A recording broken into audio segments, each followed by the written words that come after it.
Hello and welcome to the Divine Renovation Podcast, where we seek to inspire and equip you to move your parish from maintenance to mission. My name's Dan O'Rourke, and I've got two awesome friends in studio today. It's good to see you, Rob. How you doing? I'm doing great. It's great to be here. You don't get to be on the podcast all that often, but we do get to hang out a lot. And so I'm always excited when we get to catch up and to do so with a microphone in front of you. Yes. It's always fun that way. And Father James, you're along with us today. It's good to see you. It's good to be back, Dan. Thank you. Excellent. So look, I got a confession. I'm going to start off with a confession. This season I'm in, personal season I'm in, I'm finding my energy's a little lower than normal. And you know, even the time of day that we're recording, my energy's just a little more lower than normal. But I have a question for you, Father James. There's as a pastor, when you were pastoring, when you were leading a church, managing your energy reserves, how did you do that? And what did it look like when you're in that role? Well, I can relate to that question, especially this time of year. We're in winter in Canada, and for most people in the world know that Canada in winter means a lot of white stuff, a lot of cold, and it's just generally a kind of a time of year where naturally, physically, we can be a bit down because there's less light, but also in the seasons of life and ministry, there are always ups and downs. And I like really to distinguish, although there are crossovers, we can talk about energy, but I think, you know, in the life of ministry and leadership, a particular kind of energy, which is really a spiritual energy, is passion, a particular kind of passion, you know, because there's energy to do the day-to-day functioning of ministry, and some things are more energizing than others. But to lead a church to a particular place, that takes an extra special kick. That takes a particular kind of passion, which the ultimate source of that passion is the Holy Spirit. You know, St. Paul writes to Timothy, fan into flame the Spirit of God that you receive through the laying on of hands. So that gift of the Holy Spirit is the Holy Spirit who is the fire in our hearts. That needs to be fanned into flame. That needs to be reawakened. And I find that in my own life and ministry, and the life and ministry of some of the pastors we work with, that passion can sometimes come and go. And it's a critical question, because as leaders, our passion level really impacts the passion of people around us. Right. And so when it goes from you, everyone feels it, right? Absolutely, they do. And so it's very important for a leader to know what fills you and what drains you. And there's nothing wrong with maybe from time to time doing the things that drain us, but we've got to know what they are. And recently in one of our pastor cohorts, we actually asked the priest that question, what in the last month, what has drained your passion? And in the last month, what has filled your passion? And how do you, what are the warning signs when your passion is running low? You know, when you get a car, you get the low fuel sign. How do you know, and what do you do to refuel? I think that's a critical question for a leader. Well, and I think too, we have to recognize that we all start at different places with energy and passion. I think some people are a little bit more naturally passionate than others and things like that. And so you have to recognize that energy is something I think you have to steward and recognize, but you also have a responsibility to put yourself in a place, the old expression, to fill your passion buckets as well. So I think there's kind of a both and in that. It's like, what am I doing to make sure that I'm, you know, performing at peak performance to the best of my ability, understanding how you're wired and understand your strength. But, you know, some people just are more energetic than others. Yeah. You know, I remember hearing a leader one time led a huge church, really high profile leader. And he came out and he said, you know, I have to lead in a different way than most people because I'm naturally a low energy person, you know. And you know, he was introverted. He wasn't, you know, he didn't like win a room as soon as he walked in. He had a very limited amount of energy, and yet he led this massive ministry and led it well. And you know, has written books on leadership and things like that. And so, just his honesty to admit, I'm not a high energy person, like a lot of people in leadership that would be hard for them to even admit it. Yeah. Let alone. Well, we've got in our own, the parishes that we're coaching. I know I've met most, in fact, probably all of the priests that we're connected with. And there are some guys there that are like high energy, high passion guys. And then there's other guys who I would not say, well, that's not really a high energy, high passion guy. But I think perhaps the better way to understand it isn't that his passion isn't there. It's just that it manifests differently. It doesn't show his outward explosion of energy. Right. I mean, because if you're being coached by us, you've got to be passionate. Otherwise, you're not showing up. I mean, I know priests that they're if you took the emotional pulse, it's a pretty steady thing, and it's not on the high range. But man, you push a certain button, boom, you feel the passion. The passion is there. It's like the engine that's burning, and that's why it's not a total correlation. Passion is not necessarily emotional energy per se. It's a form of that, but it's something more foundational because it's rooted in your ability to be excited about what can be. Yeah, it's related to hope. It's related to supernatural imagination, But if those things go, then there's a real danger. And particularly, I can only speak for myself, but I know that when my passion begins to run low, I can become easily discouraged.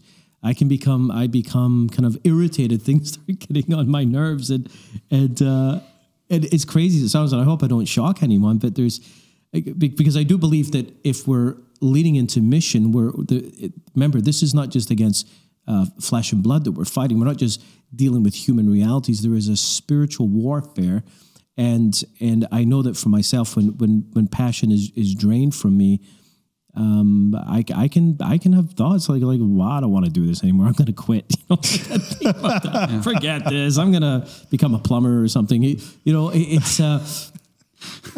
So I think you've got to know, and you've got to be aware, and what fills you. I know for me, recently I've been doing a lot of traveling because I've been doing visits to rural parishes and spending quite a bit of time in the car. It's given me a chance to get caught up in some podcasts. Mm-hmm. What podcasts have you been listening to? Well, one of them's something called the Divine Renovation Podcast. Oh, really? That's a good one. It's a good one. I think I've heard it. You recommend it? I do. In fact, it's kind of strange because ever since we started doing video podcasts, I think most of the episodes that I've watched on video, and of course in the car. I watched the audio version, and you watched the audio version in the car. Listened to the audio version, and so it was. I have driven with them before. That could be a thing. That's true. But they're two very different ways to experience it, and I have to say that the audio was just as engaging, and I really, really enjoyed it. But the other podcast I listened to is... And just for clarity, because I don't want everyone to think that you're driving around listening to yourself talk, but because you don't appear on many of our podcasts, there's all sorts of ones that I've listened to that you want to... I actually love all the podcasts where I'm not in on the discussion, and I learned so much.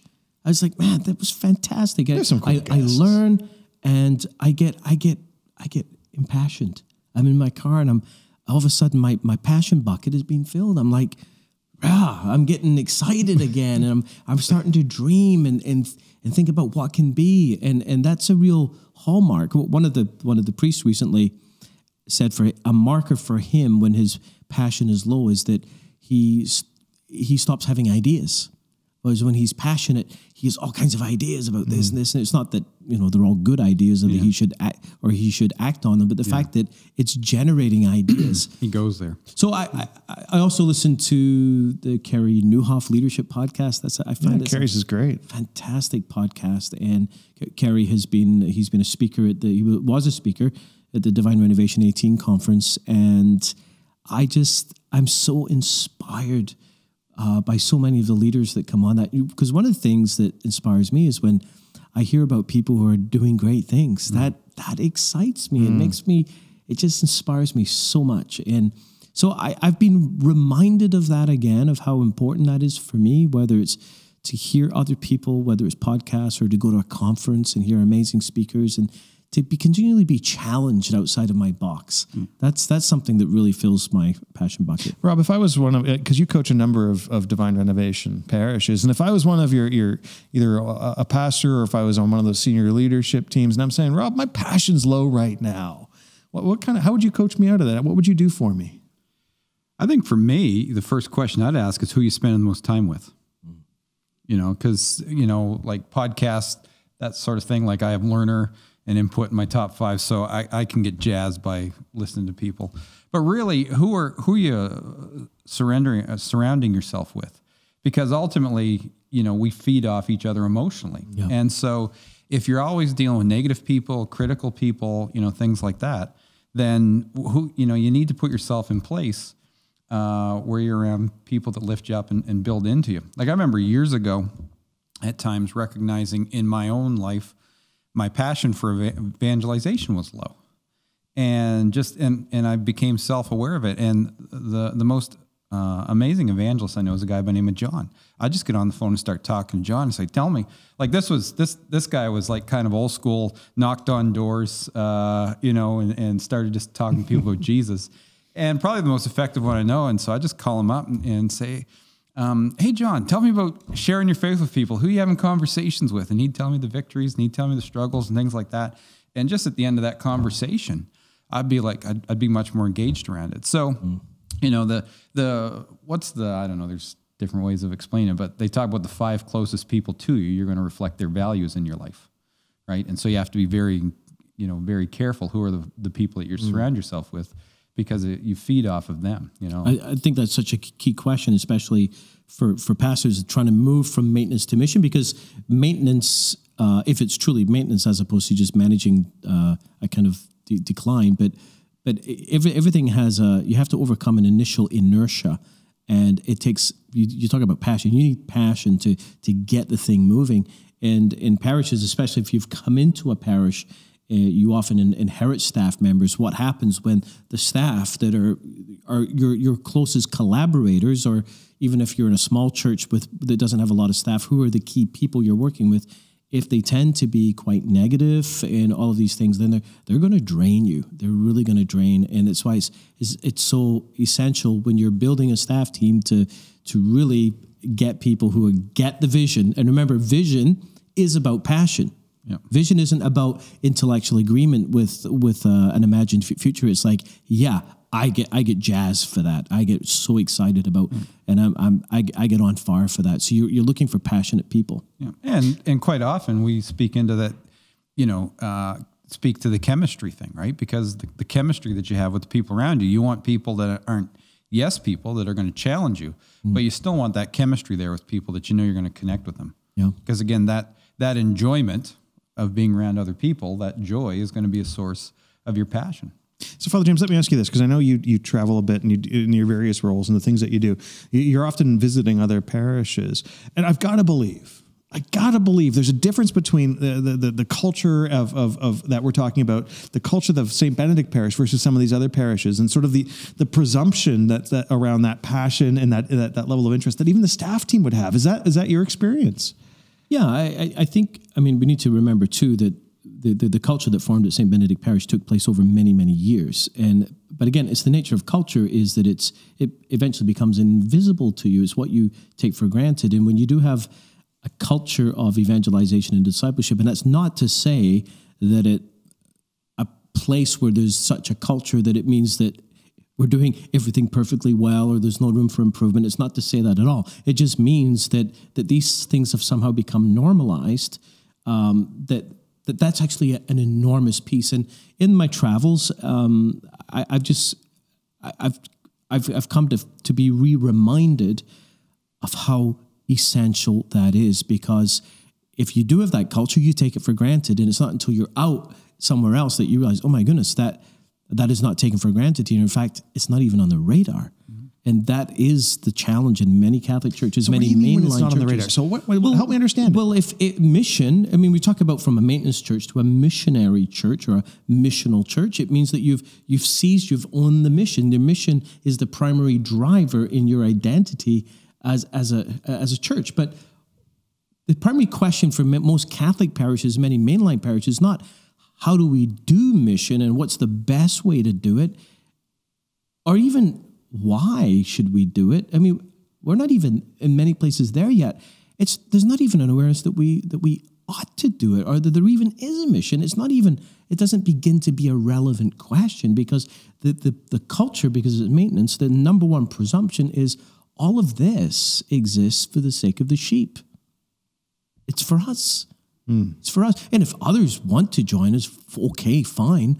But that's not at all the relevant question. The relevant question is generally, how do we do a better job of making this about us? That's it. So not how should we do mission or why we should do mission. It's like, mission, what are you talking about? That's where most people are at. So shouldn't a priest, though, be focused on getting things right among his sheep before he focuses on looking outside? Well, sure, but you'll 1,000 years later, you'll still be trying to get it right. I mean, here's the thing. Imagine if you've said that to the apostles in the upper room. Shouldn't you get focused on getting things right first before you do mission? No. The Holy Spirit fell, and you go where the Spirit moves you to go. And these imperfect men and women went and fulfilled the mission of the church. You're never going to, if you this idea of let's wait and get somehow everything to get our act together first, you'll never get going. Well, I think there's a presumption around that you have to be a disciple to reach people rather than reaching people and becoming a disciple in the process of doing it, right? Like there's okay, say that again slower for me. I want to catch up with you there. There's this idea that there's this level of discipleship that you have to achieve. I have to be whatever that level is, whether it's Christian enough. Yeah, whether it's defined in your mind some way or your church defined it for you, rather than saying you become a disciple by reaching out. Or more of it, you grow in your discipleship. I mean, there's the thing. That's why the term missionary disciple is such a great term. But I remember a year and a half ago going to a particular diocese in the U.S. to speak to the leadership, and I was given a pastoral letter written by the bishop, and it was a great letter. Except I came to one point in the letter. I was on the plane and I read it, and it was like, And he basically said something like this: that we've got a primary goal is to work to make people disciples, and then some people, if they mature enough in their discipleship, will be able to become missionary disciples. I was like, oh man! I mean, our best missionary. There'll be a few exceptions to the rule, and they'll actually be able to have it happen. Exactly. Yeah. I mean, our best missionary disciples are people who had a conversion last week in Alpha. I mean, they met Jesus the week before, and they're already telling everyone about it. They're inviting 10 people to the Alpha celebration night. They're on fire, and they're newborns. They've got a lot of growth still to experience. I mean, it's a lifelong thing, but they're very, very immature, and yet their missionary zeal is high. So it's simultaneous. If you're authentically a disciple, you will be, if you are an authentic disciple, you will, by definition, be a missionary disciple.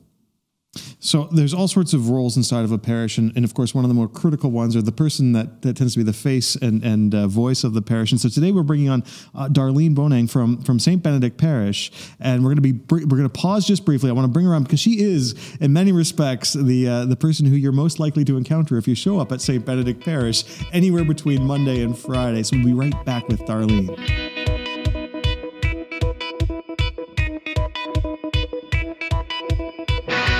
And welcome back. And one of the most important and critical roles inside of a parish is the person who interfaces most with the public from the office side. And Darlene, you are that person at Saint Benedict Parish. So thank you so much for joining us today and being on the podcast. Thank you for having me, Dan. So you do have a critical role at Saint Benedict Parish, and I don't even know how to dive into it because there's so many things that you do, and I'm excited to talk about all of them.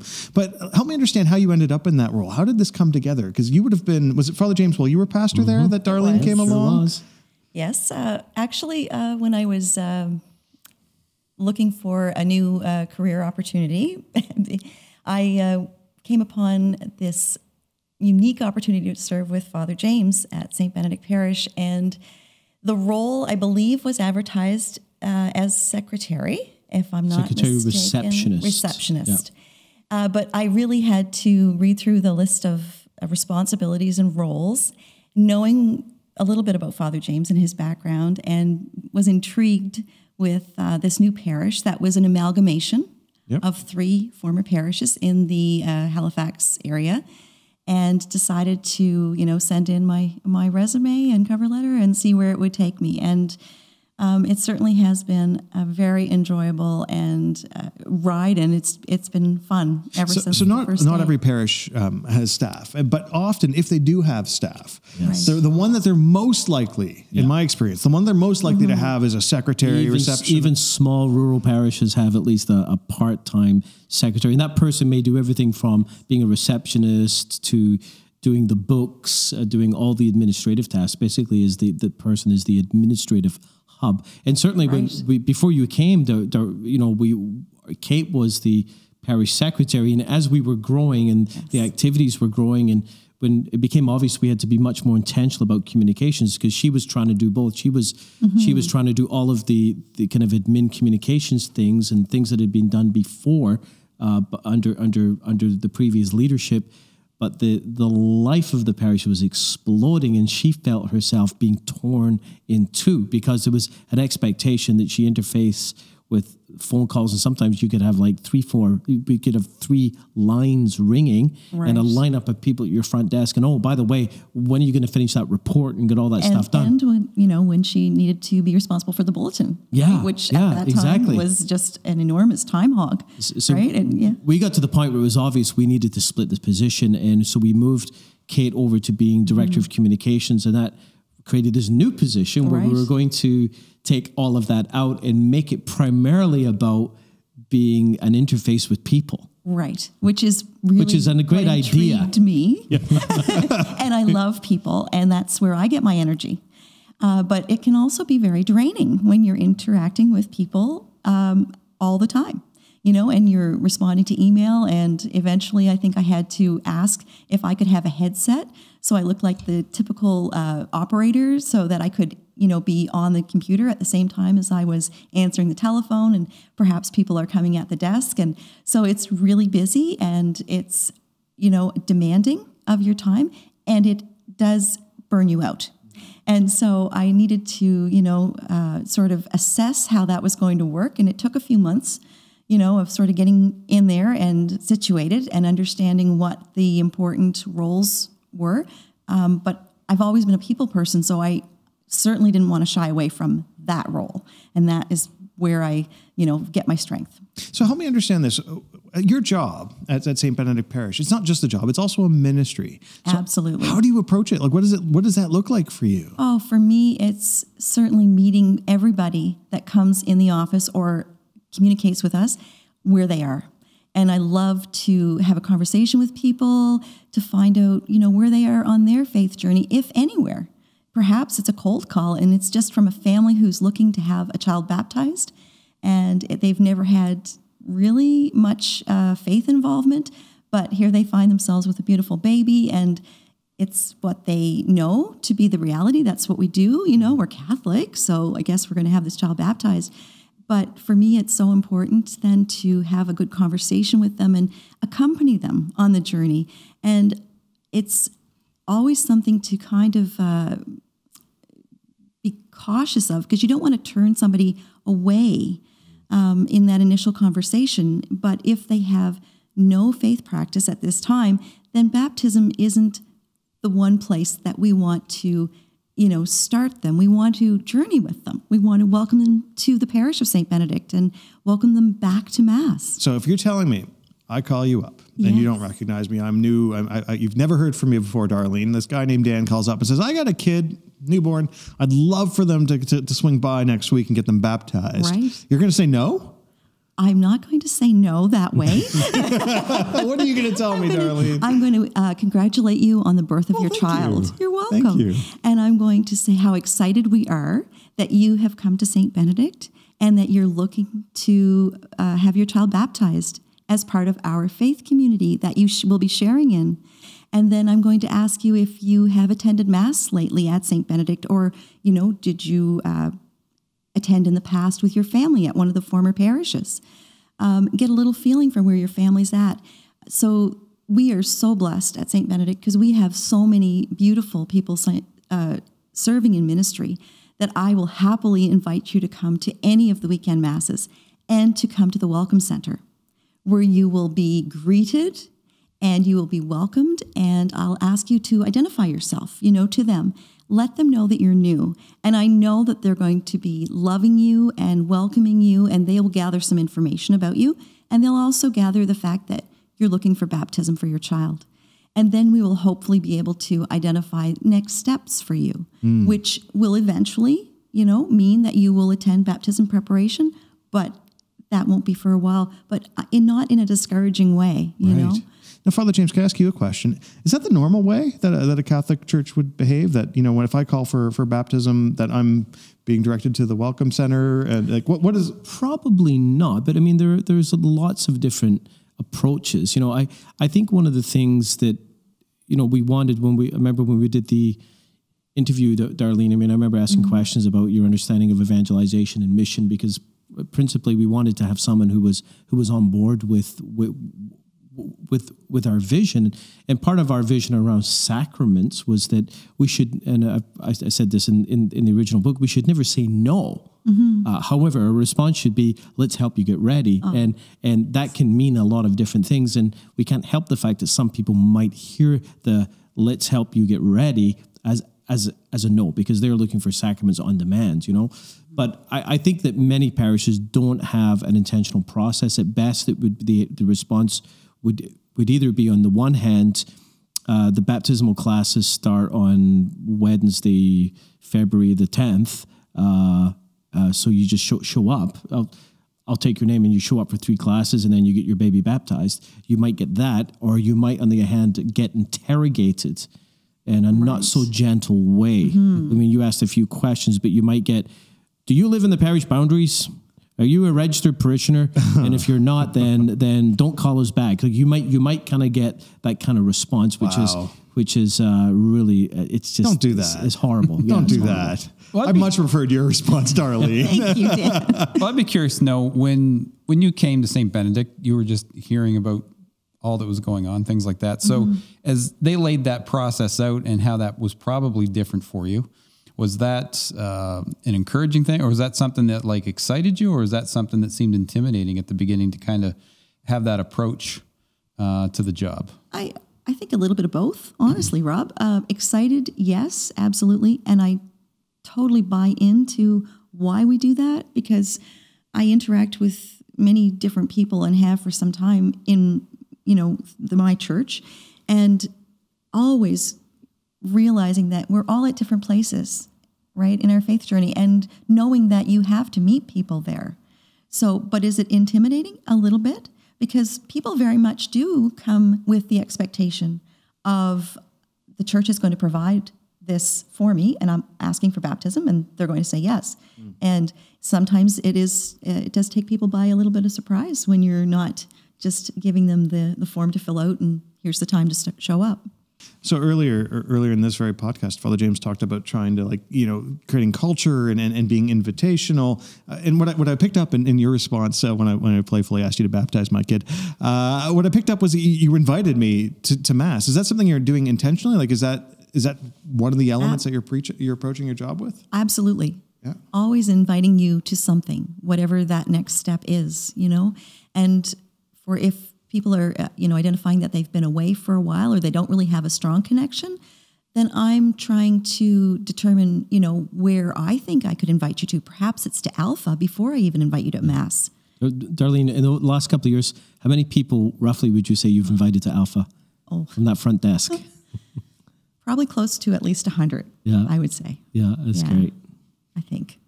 It's, and, for the most part, it's always a good reaction, even if they're not really sold on what Alpha is and are going to come, but they're not rude. They're just open to whatever comes next. And I don't think I'm too intimidating looking, so I'm not going to.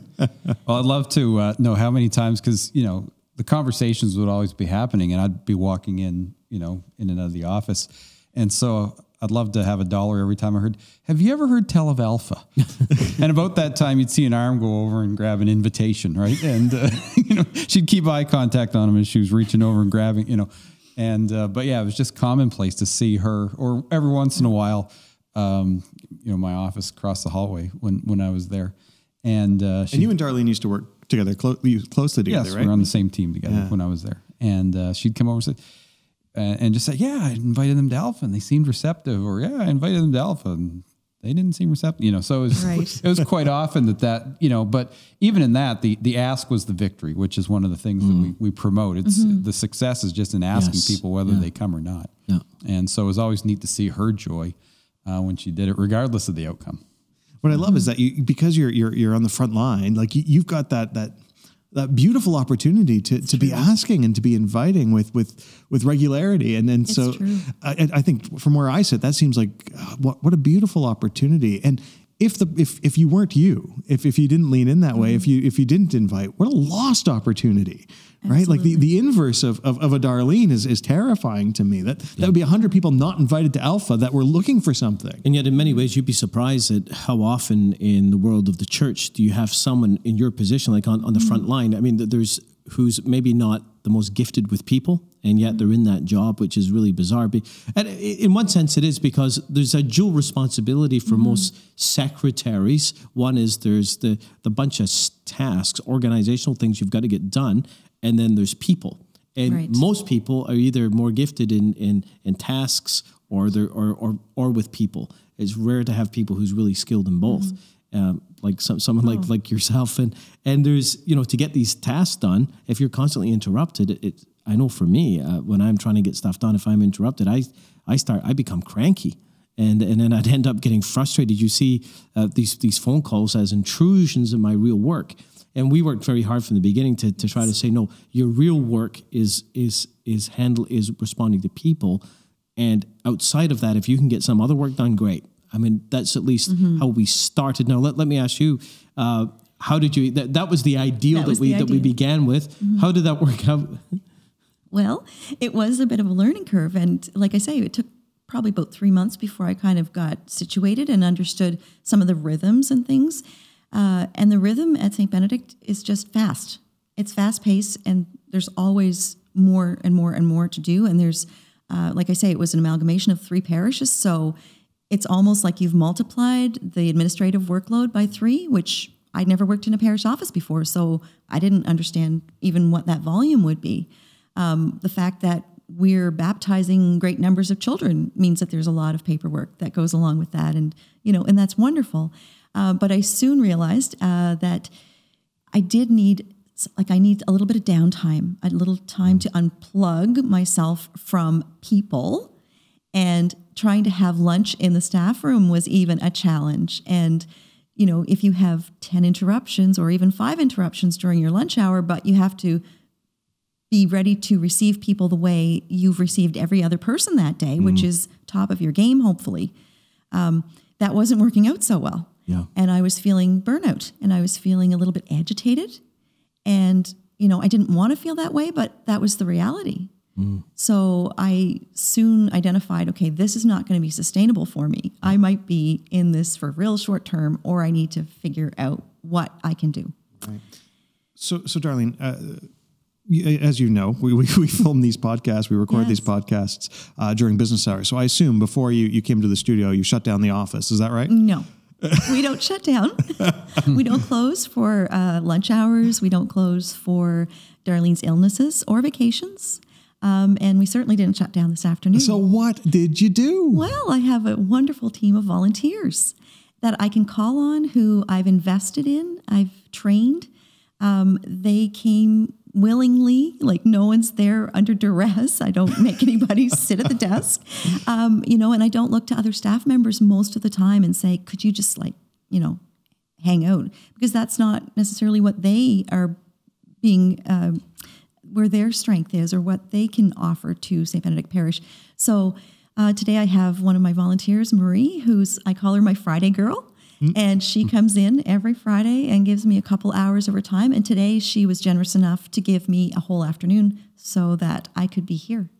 See, that's got to be a shift. I can't believe that's necessarily the norm at Catholic churches, where Darlene, where you have like all these people that you've formed and invested in order to create that sort of I think it's network and support. Yeah. And it wasn't immediate when you came on board, but within a year or two after that, we really came to a realization that the leadership culture we were trying to get going, we were trying to have amongst our parishioners and some staff, we were kind of slow about this to realize that even in the so-called administrative roles, we need to embrace that same leadership model and the fact that no staff member should just be a doer, even if a lot of your work is to do tasks. And that even went to the janitorial work. You're going to work with teams of people. You're going to work with committees. You're going to be, even that role is going to be about raising up others. And we really then began to shift and speak about Darlene as office manager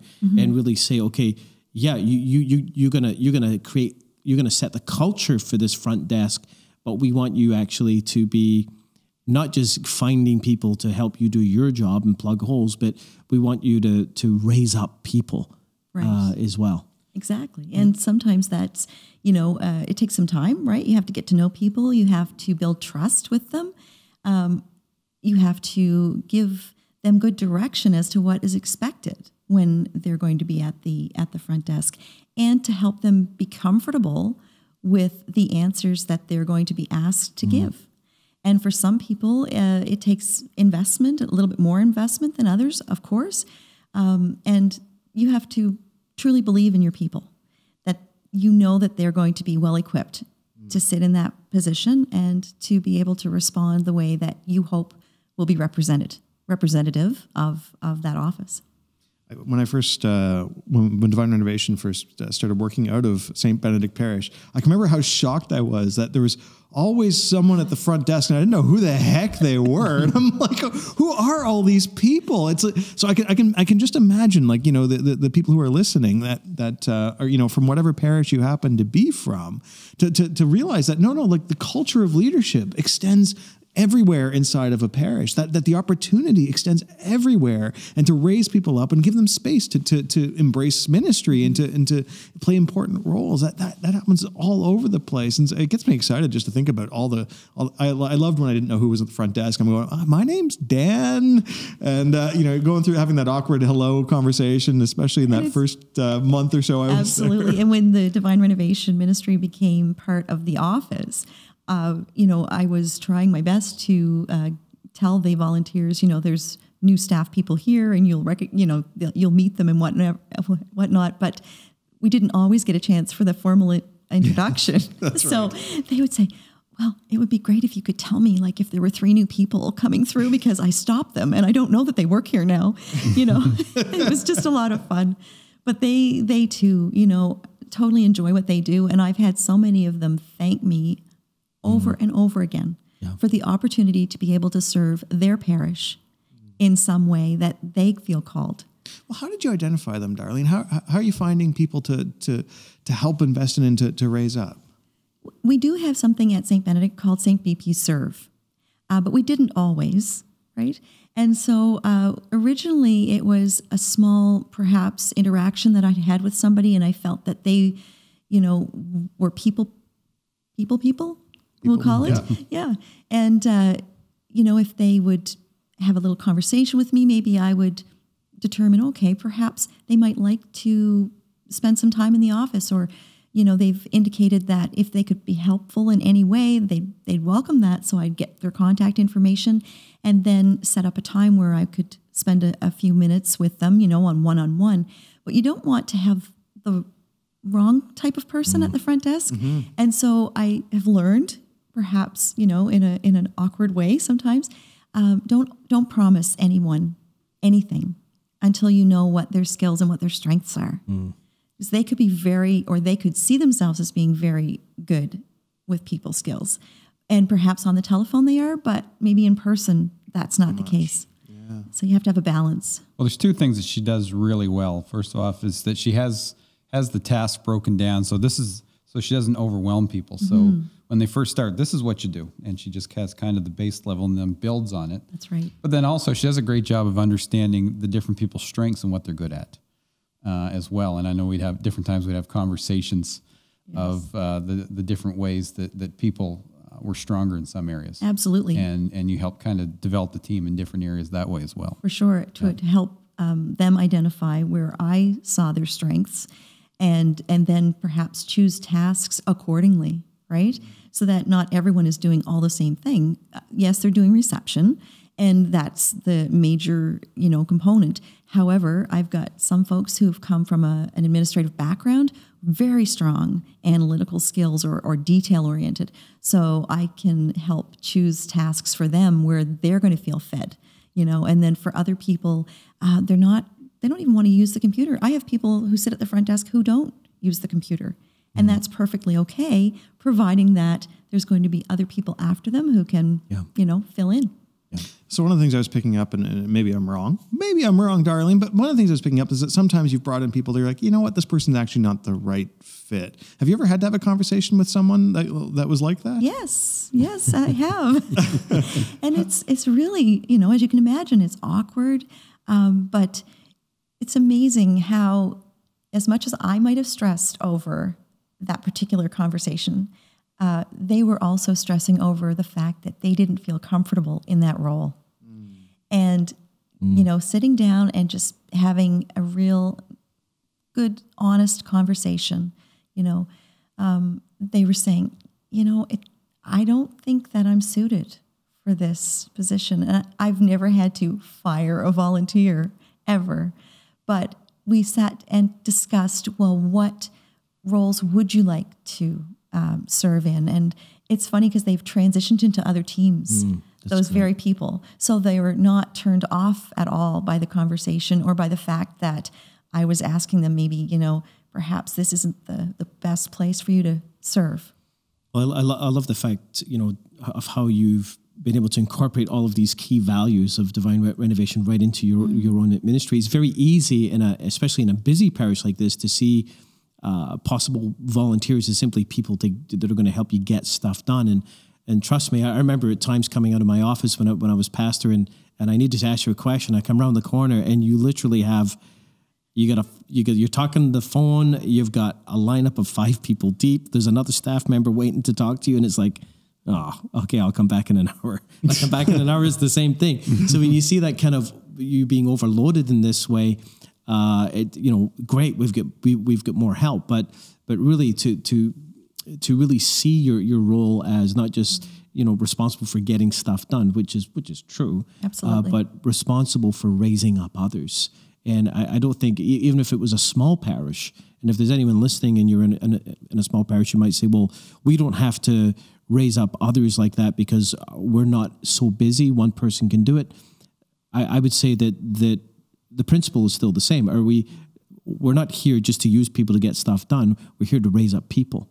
Absolutely. So you're going to be in a small parish, and it's still a great idea to actually find people and affirm their giftedness and equip them. Absolutely. Yeah. And also to allow the person who's at the front desk, even if they are the only other person in the office, to allow them to experience their other gifts a little bit more. And perhaps one of their gifts might be evangelizing.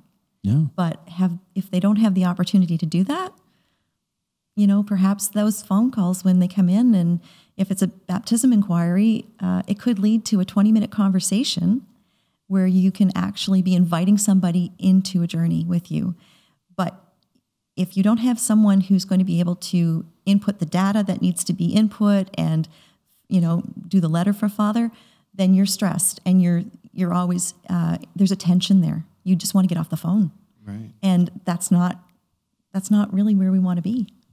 I got to imagine being on the front lines as you are, and having lineups of people, phone calls from people. You must have get some odd requests sometimes. Do you get odd things, like things you're like, I can't believe the conversation I had to have today. Has that ever happened? We have some interesting inquiries for sure. Yeah, there's some ones where there've been some delicate topics even where people come in and they're obviously distressed about things, and I've had to invest a fair bit of time just to either calm them down or allay any fears, and maybe it's the first time that they've come in a church in a long time, and so there's that to manage. But again, having that opportunity, sometimes there's a volunteer there where I can say, perhaps I'll invite this guest into an empty office, and you'll just manage the front reception. But I don't always have someone there, so you have to be aware of that. That's going to happen. If an outsider is calling to lodge a complaint about something, she's probably going to do the front line of hearing about that. We've had some. There's never been any complaints at Saint Benedict Parish. We've had a couple calls in the early days for sure about the fact that we had bells that rang in the parking lot, and on Sunday morning, how dare we wake up the neighborhood with bells? With bells. At like 9 a.m.? Well, yeah. Once, maybe twice around parking issues in the community. Parking issues, yeah, that was always fun. One time we have some person actually parked and blocked someone's driveway, or anyway, it was kind of embarrassing. We had to really apologize for that one. I'm really curious, Darlene, at one point, Rob kind of became your boss. He did. So what was that like? What was it like working with Rob? What was it like working with Rob? Yeah. So I'm going to ask that question because really what we did at one point when our staff team had grown to, we actually split into several teams. So you guys were part of the we called you special ops. Oh, yes. So tell us a little bit about what it was like for you to be part of an operations team, because I would think that that's probably not the norm for many parish secretary / receptionists to be part of an operations team and to be supported directly by someone who's not the pastor.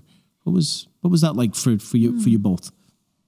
I welcomed the opportunity because I always felt that I was being asked questions about the facility, about things that didn't really fall under my desk.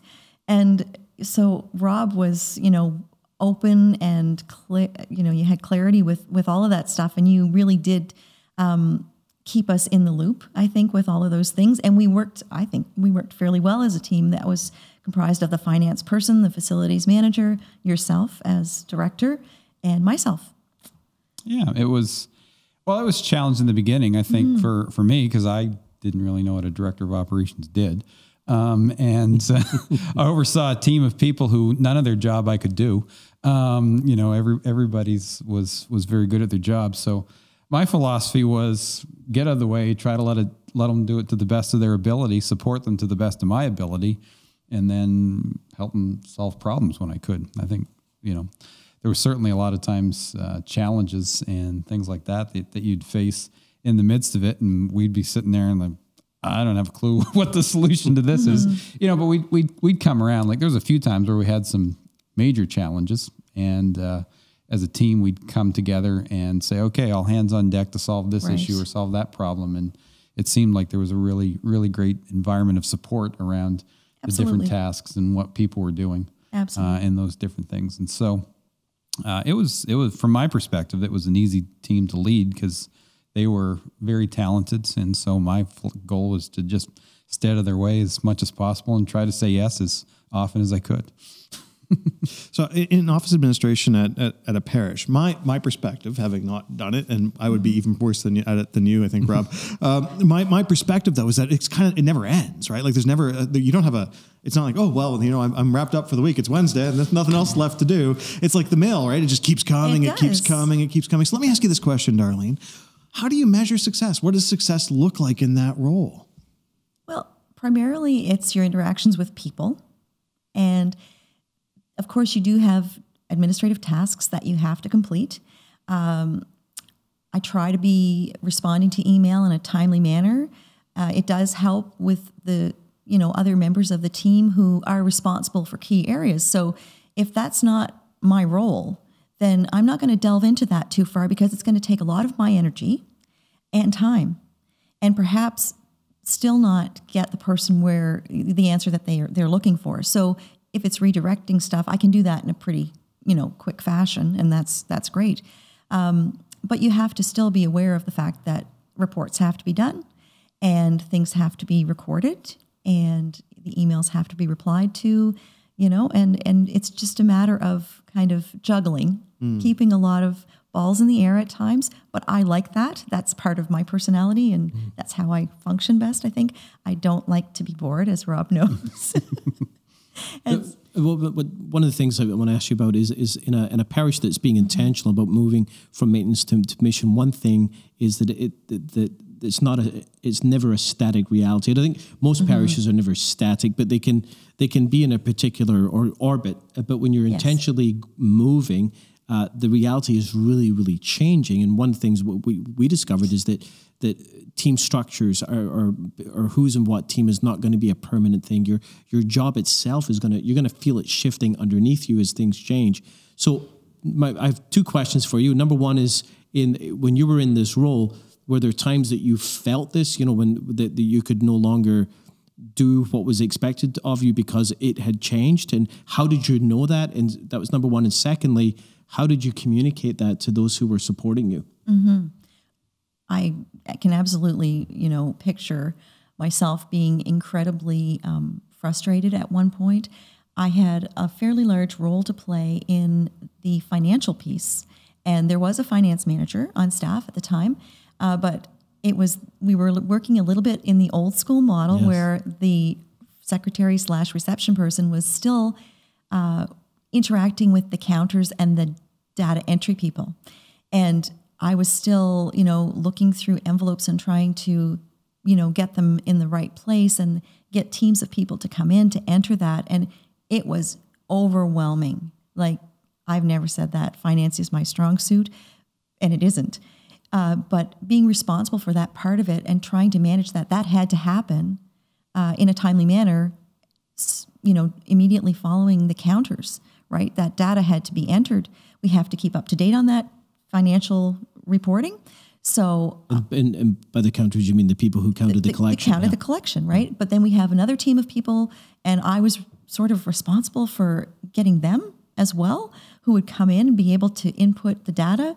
And if they ran into any technical difficulties, I had to be their troubleshooter and interact with that, as well as everything else that's going on at the front desk. So getting, frustrated and overwhelmed with that, I had to be in a position where I said, okay, I have to go to my manager and express that this isn't working, and it's not working just, for anyone, that we have to re-look at why does this align under my position, and would it make more sense if it aligned under someone else?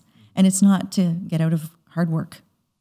No, I think that's a key thing, and maybe Rob, I'll get you to comment on this because you were supporting the team. But the thing is, in a shifting parish, in a growing parish, in a parish that's moving, you're gonna constantly be by moving things around all the time, and sometimes you're gonna get it right, sometimes you're not gonna get it right, and we have to have number one, a safe place for people to fail, and for it to be safe for people to say, look, this just isn't happening, and I can't do this, and so we need to have a kind of a culture that allows for that, so that we can constantly reassess and to shift and to try to find the best structure for that present moment in the life of a parish. Rob, what was your sense? You were trying to support that team in Darlene's key role and trying to still keep it primarily about people rather than tasks. How would you balance those things out? Yeah, I mean, one of the things, because again, coming in as an outsider, because you were on staff and then I stepped into the role, and there would be times that I'd kind of step back as an outsider and I'd just say, Darlene, why do you fill in the blank? And it would just be like, well, that was the job that was given to me. So there were some things that just didn't seem to make sense to me intuitively. And then there's other things that it was history or there was reasons for it and stuff like that. So we early on started having the conversation, okay, what's ideal? And not with the idea that we're going to change it that day, but where do we need to go to grow into it? And so there were some tasks that we were able to take off, some tasks when I was there that I hoped we could take off that we didn't in the time I was there. And so that was one of the financial things that around that time. And I don't think that was anything I observed. I think you brought that idea to me. I believe. From that standpoint. And so we were going through a transition in software. We were going through a transition in some other things at that time as well. And it seemed like a good time to offset that in a person's. And let me ask you a question, because, I didn't directly support Darlene. I directly supported you and you supported her. But in terms of changes like that, there seems to me kind of three categories of change. There would be changes that you guys would work out and you wouldn't even inform me about. There would be changes that you would work out and you might inform me about it when you came for our weekly meeting, and other changes that you might run by me before you would make them. How would you know which is which? I guess it's understanding you and knowing what you care about, first of all, and then understanding. And also what I don't care about. Yeah. What you don't. Right. Not that I didn't care about your job, but the inverse. But then what's going to come back on you? Like, what are people going to ask you questions about that you're going to be able to answer or not answer, things like that. So it was kind of that awareness. I don't know if I ever looked at it through that grid. I think mine was probably a little more intuitive, or maybe lacked intuition at some points. But I always tried to keep you informed of where people were at on the team. And so I think a lot of times you had an awareness, like we'd talk through and say, well, Darlene's redlining in this area. At this point, we don't know what's going to happen, but this is an area that we need to address, or so-and-so's struggling in this area. We talked through it further, and then if we came back a week or two later, or month or two later, depending on what the timeline was on the transition, then I'd inform you of the decision, things like that. And so trying to look to see. And part of what would affect that sometimes is as you had different team members changing, everybody's job description was always changing. So, when Chris came on the team, Chris's strengths was different than other people. And so Chris took some things on, or whatever that looked like, or whoever was strong in So I think areas. What I'm hearing, though, is that it's going to lead to a question, Darlene. Like, there are different people out there that are listening. I suspect there's people who have similar jobs to you. I think yours is probably pretty unique, especially after hearing the way you've got, you've built this leadership pipeline where you're raising people up.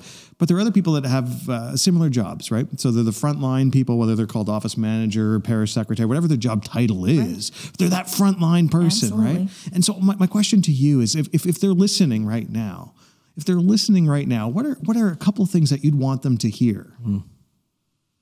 That it's a great opportunity to witness to people really what Jesus wants us to witness, which is to walk with them, right? To be in a relationship with people. And they have that over probably anyone else in the office, more so because they get that initial interaction. So that's one thing. The second thing is, I try really hard not to judge why anybody is away from church or why they're not practicing, or, even if, they're upfront about some of their beliefs, but this is where we're at right now. This is the conversation we're having right now. So let's start from here, because we can't undo past stuff, right? And just to be always enjoying what you're doing. And, if you're not, and if there are stresses out there, there's always going to be stress in jobs. We always have to manage different tasks and, responsibilities and things. But if you are feeling burdened, that's going to show in your interactions with people. So, it's important that you would really look at yourself and say, what is it really that's stressing me out? And do I have an opportunity to speak to the person who's supporting me and identify for them, how you think things would be better for the church if we could help resolve that. One of the things since Divine Renovation Ministry, since we grew too large to physically locate still at Saint Benedict Parish, one of the things I miss most is your smile in the morning, Darlene. It was always it brought a spark of joy to my day, and so it's one of those things I desperately miss. But I'm so grateful that you're able to be on this podcast and share a little bit of how you work inside your ministry and how your ministry makes a difference. So thank you for being with us. Thank you very much for having me. And thank you for joining us. And if you want more of Divine Renovation in your life, I would encourage you to check out our newest book, Unlocking Your Parish, written by Father James Mallon and Ron Huntley. It is an amazing book that will help you mobilize your alphas and make them as successful as they possibly can be. So thank you for being with us, and God bless.